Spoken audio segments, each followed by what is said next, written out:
with this. The fact that they locked in a Matilda too for Ogwin here is a whole lot of mobility and utility. And this is one of the first times you see all these flickers coming in for both teams. We're going to go ahead and get ready to throw it over to our casters to take us into game number 1.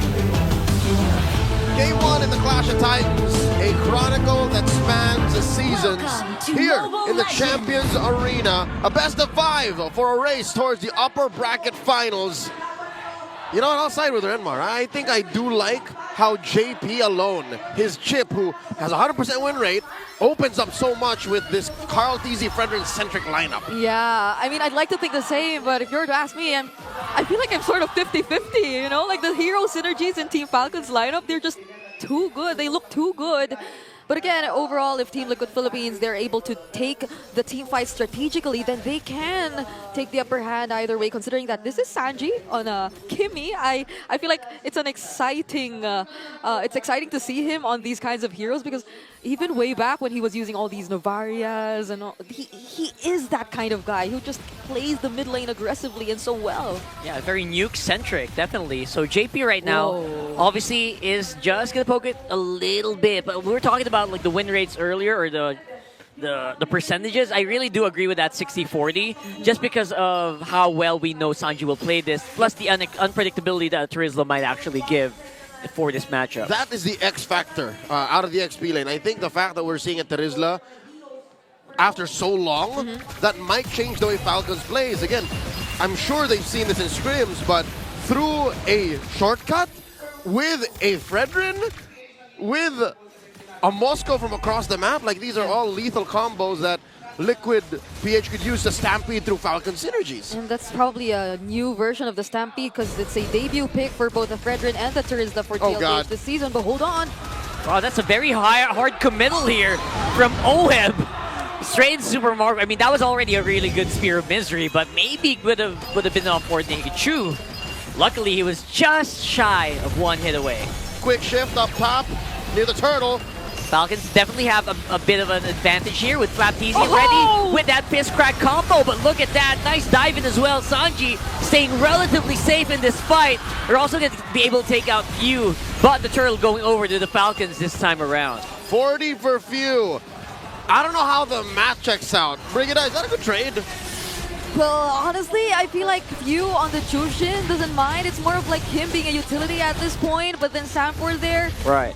It's like that was supposedly a setup that Team Liquid Philippines could have really capitalized on, but then they were just exchanging blows. There was a beautiful fist break, fist crack combo too from Flapteasy. And so I feel like both teams are just pretty much even with it. Turtle did go over to Falcon, so I guess that's the deal breaker. You know, that's what makes it worth it. So now 3 minutes in, 1,000 up. Falcons are a kill apiece. Look at this, what's going on bottom? That's a very crazy shortcut here, right in between two turrets. It is a very confident TLPH fighting it out. Flapteasy gonna get caught out here a little bit, will have enough movement. Few to the rescue, and there you go. There's gonna be some punishment coming in from the Falcons this time around. Oh God, you saw what 40 tried to do again. They were in too deep and they already overcommitted. I think 40 needed like a second more to just get out with the shortcut. But Few denied him of that 1 second. He just made sure that there was no way 40 was getting out of that, and now he's currently on a 1-2-1, but wait! JP is gonna be taken out here with just some really good firepower coming in from Super Marco and Ogwin. Those twists really do hurt in the early game. Can't really ignore those. Yeah, we're starting to feel the hero synergies. Like, how will Ogwin complement these heroes of Team Falcons, who by themselves have some pretty good and reliable mobility already? But he just amplifies all that, so they can just immediately go to positions that Team Liquid Philippines can just immediately catch up to. Ooh, that's another flicker. They are really bearing down on Oheb. Babycake's duo currently not online, nowhere to be seen. It has been quite a while since we've seen Carl Teasy and Oheb do great things as a duo. Towards the twilight of Season 15, the regular season, they kind of just did their own thing. Now with Carl Teasy on the utility jungler, he's just focused on getting subjective. Feels like a different fight right now. Carl Teasy really good on the retribution still. It's 5-man Falcons. They have the capability to really punish out TLPH here. And there you go with a fist break. Gonna be catching so many members of TLPH. They're just running. The cavalry are just running for the hills here. 2 down. for the Cavalry. FLCN has dynamite in his hands. The Filipino cannon has unleashed into TLPH in their orange buff side of the jungle. And oh no, they might steal it away from Carl. Yeah, they're definitely going to have enough firepower. Look at that. It's going to be JP from the back with the shortcut. And there you go. Good enough projectile. Traction pulse pulls it back. And that's another 2 answering really quickly by TL. Yep, beautiful answer provided to us by Team Liquid Philippines here. Traction Pulse also thrown out, and they are immediately able to trade out a turret from Team Falcons. Earlier, it felt like Forty had such a great responsibility. It seems like every single time he goes in with the penalty zone, he already has to expect that he's going down because he'll force out the Unleash, the Beast. He's forcing out every single reaction from Team Falcons, and he's the first to fall. But in that moment wherein Team Liquid Philippines was able to regroup, that play by JP coming in all from the back lines just to set things up for Team Liquid Philippines to go for the fight and the punish, now they're able to somehow turn things around against Team Falcons. Again, a fundamentally broken hero when it comes to map mobility. Oh, SOD thrown out! Oh, SOD straight to the face here, but a nice intercept coming in from FLCN, making sure he has to force OHEB back once more. And there you go. They have enough sustain because of the Matilda and no injuries at the very least. Hold up. Did he catch OHEB mid-air with a fist break without using flicker? That was crazy, but yes, he did. Exactly, right? Like, how does FLCN do all this on the Badang? It feels like his warm-up's complete after using it multiple times yesterday, that he's able to interrupt so much, deny so much from Team Liquid Philippines. In as much as they want to take the team fight strategically, step by step, or systematically even, how do you do that when there's this Badang constantly trying to deny you of that? Yeah, they're doing it as much as they can, right? They're grouping up so hard, but there you go, a flying QB! And they take out OHEB in just one combo.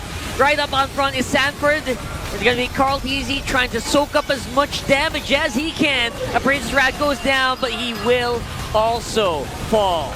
Dear Lord, a flying Unleash the Beast tracking towards OHEB. Of course you have to concede the last hurdle of the game. Of course, Kyle TZ will take it easy. Wow, that's a solid hit from Super Marco here. They're going to be taking out this turret with ease. Yeah, Team Falcons at this point, they're just constantly able to bypass every single member of Team Liquid Philippines and hunt OHEB down. OHEB is having a very difficult time trying to position himself in the team fights. If it's not Flap that's after his life, it's Kyle TZ, who barely minds anyone else from Team Liquid Philippines. Once he gets his eyes set on OHEB, that's all he needs to know. He's literally just going for it, whatever happens. What? Is FLCN just walking it up from the back here? What are you doing there, brother? You usually come through the other side. That's where your side of the map is, red side. But oh my lord, the Filipino cannon. He's a loose cannon. They spot. Do they know JP's here? I think they... I don't think so. I don't think so. Flap's a little too deep here. But again, he seems to be very confident in how tanky he is, you know, walking up on the turret. But look at that. Because of Falcon's attention to the top lane, they forgot that OHEB can just do this. Yeah. He pushes it all the way, tier 2 down. Yeah, but I'm liking how OHEB decided to do this instead because they can't afford to risk the fight anymore. Here it goes again. There's a retreat, perfectly timed Spirit Misery, but the catch-up is really, really strong. Plus the confidence you get because of Ogwen's Matilda. That's going to be OHEB getting removed here. And there you go, JP again, all alone. There's just no answer for TL. How do you answer a rampaging Falcon squad like this? Here's the thing. You see a Liquid Stampede, it makes sense. They're horses, right? But what if a flock of Falcons just come down from the ground and start attacking you? What do you do? I can't believe how Kyle TZ looked so decisive. He just... This is a problem for OHEB, definitely. We mentioned it earlier, but all the more now. Luckily for Sanji, he hasn't died just yet, but he could be next, you know? Like, if Falcons gains that much of an easy access to OHEB, then that pretty much denies Team Liquid Philippines of getting their power spikes early on. Then what more now? For Sanji, there's such a huge role he has to fill. Right now, it does feel like TLPH trying to set up the team fight that they want to happen. Here comes Kyle. He's actually quite low, but he will still be able to secure that Lord. But that's going to be jungler down. How's the fight going to look like here? Sanford is very low in the middle of the fight. Actually, most TLPH members are super duper low. They're getting chased down by Falcons. Sanji, he's kiting. Fist break misses, but will be caught by JP. Sanji survives, but JP is going to fall. Falcons' front line is just too sustainable. They are pushing forward despite being at less than half health, and they shrug it off like nothing happened. Pop and Holy defenses, after taking that Lord, again, giant birds from the sky, taken to the ground to take you down. Yep. What do you do in that huge. scenario, right? Big 5 birds.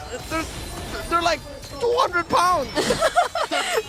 If you're Team Liquid tall. Philippines, you gotta wait probably. Like, you mentioned it, the front lines, they're too sustainable. And Team Liquid Philippines, their damage output, it takes time. It takes time before Team Falcons actually gets to feel the damage coming in from Team Liquid Philippines. So that just goes to show that they definitely need to take a little more time, get those items in for Oheb and Sanji, because at this moment, no matter how good of a setup Sanford is able to provide against Team Falcons, there will always be the counter setups too from Team Falcons, and there will be that lack of damage that wouldn't do any good for the cavalry. Rockhart, 11 minutes in. Should Liquid be regretting picking the Terizla? It's starting to look like it. We haven't seen the value of the Terizla quite yet. Fist Crack is activated by Flap, but Carl TZ trying to see if he can pull someone in with the Energy Eruption. Not really going to get any targets. But like we mentioned, where's the value of the Terizla in this lineup? Oh, All right, JP gets spotted out of that brush. Gets hit with a circling eagle. All right, he has shortcut. Will use conceal as well. But again, going through that shortcut feels like a really risky play. Sanford, though, is... I guess he's tanky enough to do something. Spear of Destruction hits Super Marco. I don't think they're going to pull it. And speaking of pulling, no one gets pulled in by the traction pull. I think they were considering trying to go for the fight since they knew that Kyle TZ was getting their orange buff. But even then, you feel the hesitation. They can't fully commit just yet. They weren't in the right position. And Team Falcons, they're still the guiding wind. Those ults, that sequence that could have happened here in Liquid Philippines' purple side jungle, I think they were all like 2 seconds off. A shortcut into the penalty zone. The SOD into the full collapse. Like, those could have worked out. It's just Falcons never allowed it. Like, they always kept themselves scarce. Yeah. They were at the same time.